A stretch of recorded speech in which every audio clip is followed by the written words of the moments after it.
तुम्ही पुण्यातल्या नामवंत निसर्गोपचार तज्ज्ञांपैकी एक आहात. तर आम्हाला तुमच्या कार्याविषयी जाणून घ्यायला खूप आवडेल. काय सांगाल? तुम्ही कशा वळला इथं? हो, हा तर खूप मोठा प्रश्न आहे स्वरूपा. आणि ह्याचं उत्तर देताना ते फार लांबच आहे. पण एनिवे मी निसर्गावरच खूप प्रेम करते. त्यामुळे निसर्गोपचार हा माझा अंगच झालेला आहे. तर हे गेली 28 वर्ष मी याच्यावर काम करते आहे. आणि निसर्गानेच मला सगळं काही शिकवलं आहे. आणि निसर्गाकडूनच आपण सगळेजण शिकत असतो. निसर्ग आपली माता आहे, निसर्ग आपली गुरु आहे, निसर्ग आपला मार्गदर्शक आहे, निसर्ग आपला सगळं काही आहे. त्यामुळे निसर्गच आपल्याला शिकवत जातो. हा हा भाव आपल्या मनामध्ये सतत असायला हवा. आपण निसर्गोपचार तज्ज्ञ कधीच होऊ शकत नाही. आपण निसर्गाचे सेवक आहोत, हा एक भाव आपल्या सगळ्यांच्या मनामध्ये सतत असला पाहिजे. आणि याच्यामध्ये गेल्या 28 वर्षामध्ये इतके सुंदर अनुभव आहेत स्वरूपा, की औषधांशिवाय व्याधीमुक्ती अगदी शक्य आहे आणि अगदी होऊ शकते. त्यामुळे हे काम मस्त चाललं आहे. माझं सेंटर आहे पुणे सातारा रोडवर ग्रीन हिल म्हणून. आणि ते सेंटर हे अतिशय निसर्गरम्य, निवांत आणि सुंदर आहे. आणि हजारो लोकांनी आपली औषधांपासून मुक्ती करून घेतली आहे आणि व्याधींपासूनही मुक्ती करून घेतली आहे. धन्यवाद तुझा प्रश्न विचारल्याबद्दल. त्यानिमित्ताने मला बोलता आलं माझ्याबद्दल. अच्छा मॅम, आता जी परिषदेचे तुम्ही अध्यक्ष होणार आहे, या परिषदेच्या माध्यमातून तुम्ही तुमची काही उद्दिष्ट, काही धोरणं असतील तर ते काय असू शकतात, ते जरा सांगा ना आम्हाला. खूपच छान. सर्वात प्रथम मी जे संस्थापक आहेत आमचे श्रीयुत विद्याधर चव्हाण यांचे मी खूप आभार मानते. त्यांनी हे खूप मोठं काम अंगावर घेतलेलं आहे आणि सातत्याने आणि तळमळीने ते काम करत आहे. गेले 3 वर्षाचे जे तिन्ही अध्यक्ष होते त्यांनीही अत्यंत सचोटीने आणि मेहनतीने हे काम पुढे नेलं आहे. विशेष करून डॉक्टर हेमंत खेडेकर, त्यांचाही खूप मोठा ह्याच्यात सहभाग आहे आणि त्यांच्या सगळ्या टीम्सना मी कृतज्ञता व्यक्त करते.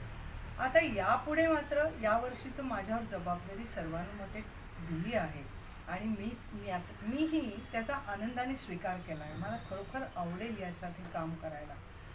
तर याच्याबद्दल धोरणं म्हणजे असंच आहे की एकतर आपण मिशनच आपण मोठं ठेवलं की स्वस्थ भारत मिशन हे आपलं सर्वांचं मिशन असायला हवं.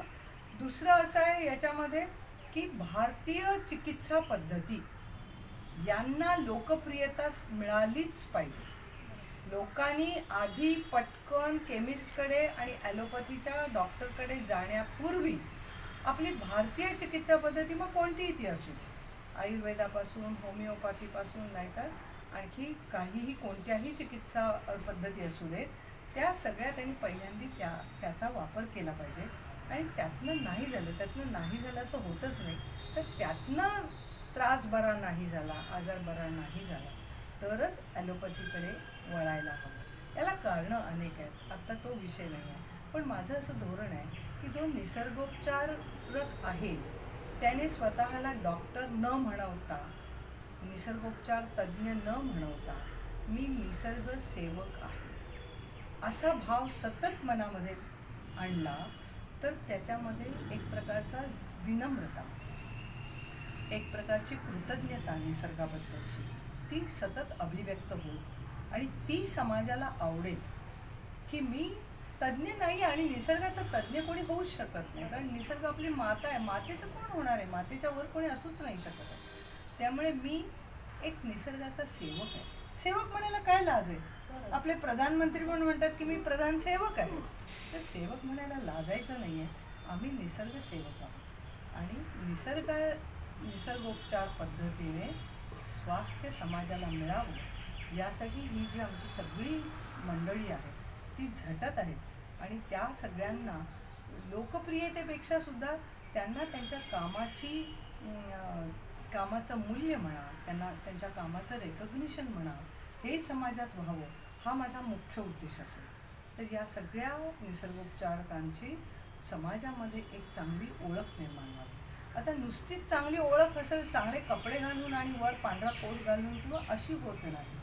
तर ती ओळख होण्यासाठी त्याला सचोटीने आणि नम्रतेने आणि अखंड सेवा करावी लागते. तर हा सेवाभाव त्यांच्यामध्ये हवा.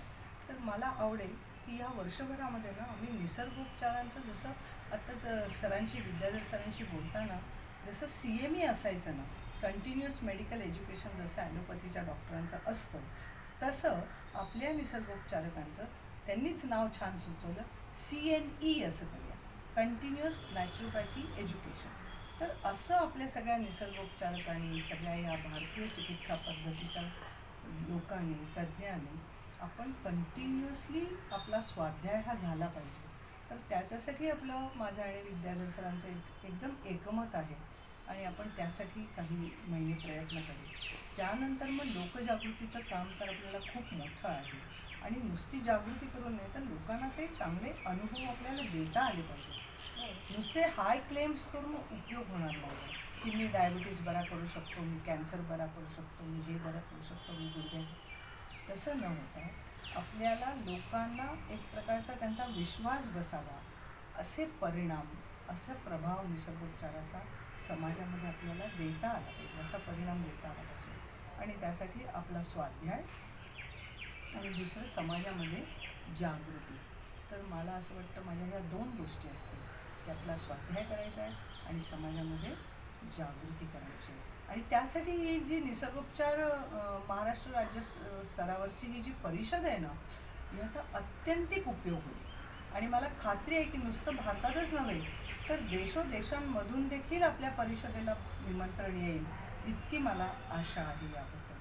कारण सध्या ना आपली जीवनशैली ही निसर्गापासून फारकत घेतलेली आहे आणि सगळ्या ग्लोबल लेवलवर सगळीकडेच. आणि हे करता करता आपण जसं जसं निसर्गाचं संरक्षण करू ते पुढच्या पिढीसाठी सुद्धा अतिशय महत्त्वाचं काम आपण करू. तर त्या दृष्टीने मला असं वाटतं ही परिषदेचं कार्य, याचं संस्थापना, याची संकल्पना, या सगळ्याबद्दल आपण विद्याधर सरांचे तर आभार मानूच या. आणि या आत्तापर्यंत जे सगळेजण टीममध्ये टीमवर्क आणि आपल्याला काही कौशल्य ना अंगामध्ये बाणवायचीच आहे, ती म्हणजे स्पर्धा नाही. निसर्गोपचारक म्हटलं की स्पर्धा नाही.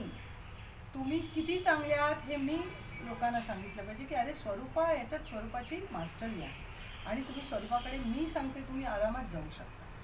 तसं यांनी त्यांना सांगितलं पाहिजे. म्हणजे आमच्याकडे स्पर्धा नाही आहे की ते आहेत मग आपण त्यांचं कौतुक कसं करायचं, त्यांचं नाव कसं घ्यायचं, अजिबात स्पर्धा नाही. दुसरी गोष्ट आपली काही टीमवर्क असलं पाहिजे आणि आपलं सेन्स ऑफ बिलॉंगिंग असलं पाहिजे. तर या सगळ्या गोष्टी आहेत ना, या आपल्याला त्या CNEमधून कंटिन्युअस नॅचरोपॅथी एज्युकेशनमधून करता येतील अशी मला आशा आहे. तर मला असं वाटतं एवढं आज पुरे आहे. धन्यवाद मॅडम. तुमचा अमूल्य वेळ आमच्याबद्दल आम्हाला दिल्याबद्दल तुमचा मनापासून आभार आहे. आणि तुमच्या या उद्दिष्टांसाठी आमच्याकडून आणि आमच्या सगळ्या टीमकडून खूप खूप शुभेच्छा. धन्यवाद. निश्चित शुभेच्छा नको आहे मला, तुमचा प्रत्यक्ष कृतीपूर्ण सहभाग हवा आहे. नक्कीच नक्कीच मॅडम. थँक्यू.